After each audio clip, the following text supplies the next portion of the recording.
మా అక్కకి క్వశ్చన్.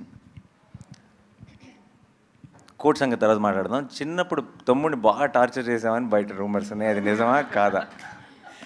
అదే ఇప్పుడు నువ్వు కక్ష తీర్చుకుంటున్నావు కదా, నన్ను టార్చర్ చేస్తున్నావు. నేను చేస్తానా? ప్రొడక్షన్ నేను అసలు ఏమన్నా పట్టించుకున్నానే, మీ ఇష్టం వదిలేసాను కదా. సరే, how was the experience of? అంటే తారా నా అమ్మాయిని తీసుకొచ్చి ప్రొడక్షన్లో పెట్టావు, సో ఏం కదా అన్ని. But how was the experience first time? Definitely not like direction. That's something that I really enjoyed. Production was a very learning experience. కాకపోతే నా టీం అంతా వెరీ స్వీట్ టీమ్ కాబట్టి నేను చేసే చిన్న చిన్న మిస్టేక్స్ క్షమించి they were very helpful. But every time I'm తన దగ్గర నుంచి తను మాట్లాడుతున్న ప్రతిసారి నాకు ఈ టీంని ఎంతగా ఓన్ చేసేసుకుందో నేను ఐ కెన్ సీ ఇట్ అనమాట. తను చేసినప్పుడు నా సినిమాల్ని అన్నిటిని కూడా అంత ఎప్పుడు ఓన్ చేసుకోలేదు.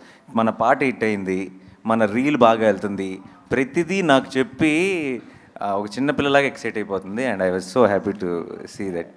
సో అంతే నా సైడ్ నుంచి క్వశ్చన్స్. ఇంకా వాళ్ళకి అప్పచెప్పేద్దామా?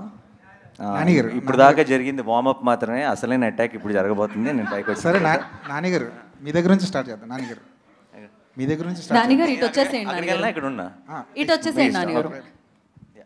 ఇంకో చైర్.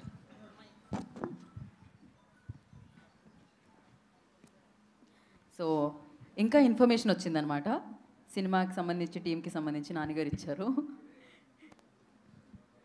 యా అడగండి నాన్నగారు.